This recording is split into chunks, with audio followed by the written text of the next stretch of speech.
সকালবেলা আম্মুর ডাকে ঘুম ভাঙলো, ঘুমটা ভাঙে ভালোই হইলো, আমি নাকি বিয়ের দাওয়াত পাইছি। হাই হাই কি যে ভালো লাগতেছে। আমি তো মাঞ্জা মুঞ্জা মারার জন্য লেডি হইতে আমি চোখের থেকে আমার দুটা জামা আর কাপড় মাইরা শার্ট মুট পিঞ্জা মাঞ্জা মুঞ্জা মাইরা মনে করেন পিছপাট হয়ে গেছি। বিয়ে বাড়িতে যাবো বিল্লা কথা, তো আমি ঘর থেকে বাইরে হইতাছি, বাইরে হয়ে ভাবতাছি সব কিছু ঠিকঠাক আসেনি, তো দেখি আমার সব কিছু ঠিকঠাক আছে। আর ব্যস্ততার কারণে আমি অনেক দিন ধরে 1 বছর ধরে আপনাদেরকে ভিডিও দিতে পারতেছি না, কিন্তু এখন আমি অনেকটাই ফ্রি। আজকের পর থেকে আমি আপনাদেরকে প্রতিদিন ভিডিও দেওয়ার চেষ্টা করবো। আর আজকে আপনাদেরকে আমি পরিচয় করে দেবো এমন একটা সাইটের সাথে, যেই সাইডে আপনি টাকা দিয়ে টাকা ইনকাম করতে পারবেন।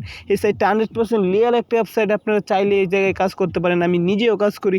এত ভালো একটা ওয়েবসাইট, যদি কমেন্টে লিঙ্ক দেওয়া থাকবে, আপনারা দেখেন লাখ লাখ মানুষ কিন্তু এই জায়গায় কাজ করতেছে।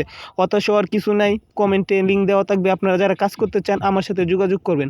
তো লেটস গো, চলে আসি ভিডিওতে। তো আমি আস্তে আস্তে চলে যাচ্ছি বিয়ে বাড়ির দিকে। তো বিয়ে বাড়িতে যত আগে যায় তারা মতোই কাউন্ট বেশি পাবো, সেই কারণে আমি এই লোভে চলে গেছি। আর আমি এদিক দিয়ে সেলুনে এসে দেখছিলাম সব কিছু ঠিকঠাক ছিল নি। সেলুনটা আমার ভাইয়ের সেলুন, যারা যারা চুল কাটতে চান নিচে নাম্বার দেওয়া থাকবে, আমাদের সাথে যোগাযোগ করে আমাদের এই সেলুনে চুল কাটতে পারেন। তো এদিক দিয়ে আয়সা দেখি মনে করেন বিয়ে বাড়িতে মনে করেন মানুষের অভাব নাই, সবাই মানে একটাও চেয়ার পাচ্ছিলাম না, এত পরিমাণ মানুষ ছিল।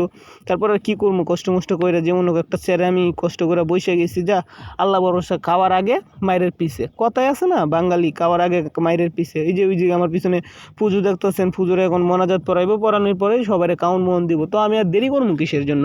তো অলরেডি দেখছি বাদ চলে আইতেছে, আর এত বাতের একটা গ্যারান গাইস কি কমু, এত পরিমাণে একটা ভালো লাগতেছিল, আমার মন চাইছিল শুধু ভাত খাওয়ার জন্য। কিন্তু বিয়ে বাড়িতে আইসি, শুধু ভাত খালে হইব না, সবার আগে আমি কাউন্টটা শুরু করে দিছি, কারণ আমার এত দেরি হয় না। তো আমি খাইতেছি আর ভিডিও করতেছি, আর কি করবো। তো অলরেডি দিই সবজি দিতেছে, কী রে সবজি দিতে আমি অতক্ষণ খাইলাম কি, ও আমি শুধু ভাত খাইছি গাইস, মাইন্ডের কিছু নাই। তো এত পরিমাণ ঝামেলা ছিল, আমি তারপরে কি খাইছি না খাইছি বিশ্বাস করেন গাইস, একটা ভিডিও করতে পারতেছি না একটা। আবার আপনারা দেখেন, ফোকাস দিলে আপনারা দেখেন গাইস, এত পরিমাণ ভিড়। মনে করেন খাওয়ার আগে পিছনে মানে আমার চেয়ারের জন্য বসে রয়েছিল, আমি কখন উঠবো ও বসবো, আরেক বেশ বসার জন্য আমার মানে খাওয়া দাওয়া শেষ, সেই কারণে আমি লুকসের কিন্তু মানে মাংসের কিন্তু ভিডিও করতে পারতেছি না গাইস। তো আর কি বলবো, খুব কষ্ট হয়েছে, দেখতে পেতেন খাওয়া দাওয়া শেষ। আজকের ভিডিওটা এতটুকু পর্যন্ত। আর যারা এই ওয়েবসাইটে কাজ করতে চান, 100% লিয়াল একটা ওয়েবসাইট, আমাদের সাথে কমেন্টে যোগাযোগ করেন। আমার নিচে আমার হোয়াটসঅ্যাপ নাম্বার দেওয়া থাকবে, আর এই লিঙ্কের মানে এই সফটওয়্যারের লিঙ্ক দেওয়া থাকবে। 100% লিয়াল একটা ওয়েবসাইট, আপনারা কাজ করতে পারেন, আমার প্রতি বিশ্বাস করতে পারেন। আল্লাহ হাফেজ, সবাই ভালো থাকবেন, দেখা হচ্ছে নেক্সট কিন্তু ভিডিওতে।